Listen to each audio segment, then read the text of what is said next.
Hello friends, good morning. এখন বাজে ঠিক ভোর 6টা আর আজ হলো বুধবার। আমি আমার ব্লগটা এখান থেকে শুরু করছি, দেখতে থাকো। আজ মহালয়া আর তোমাদের সকলকে জানাই শুভ মহালয়ার প্রীতি ও শুভেচ্ছা।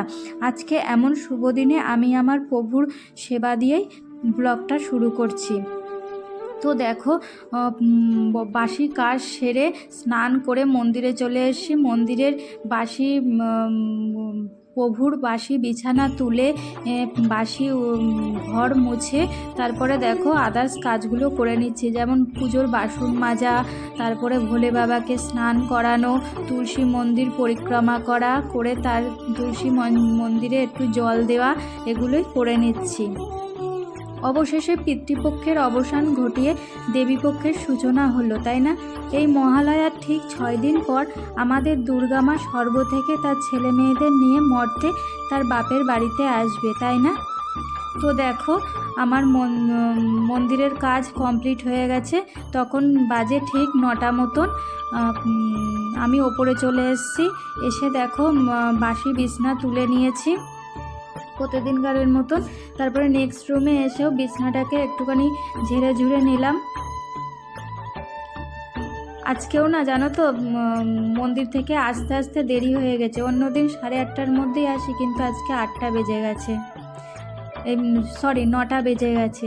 তো দেখো, আলনাটা গুছিয়ে নিয়েছি।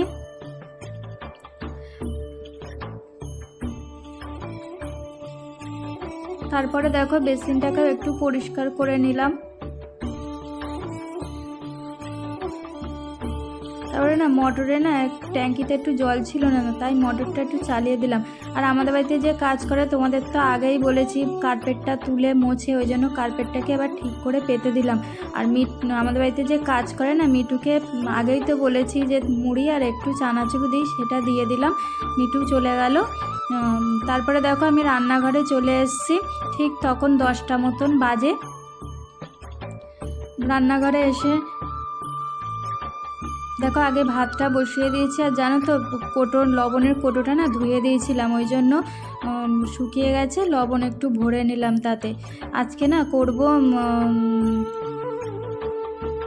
ভেন্ডি ভাজা করব।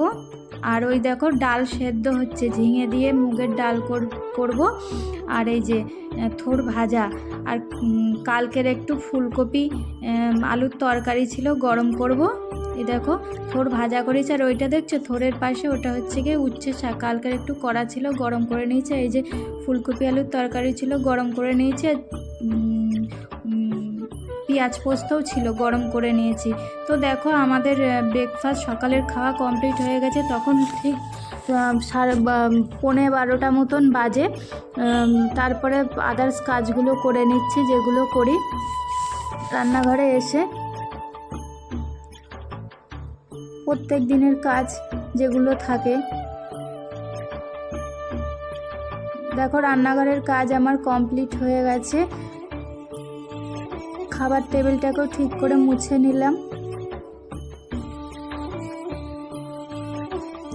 তারপরে দেখো সকাল এখন দুপুর এখন 1টা মতন বাজে। আর এত রোদ দিয়েছিল না, কি বলবো, মানে জামা কাপড় পুরো শুকিয়ে কাঠ হয়ে গেছিলো।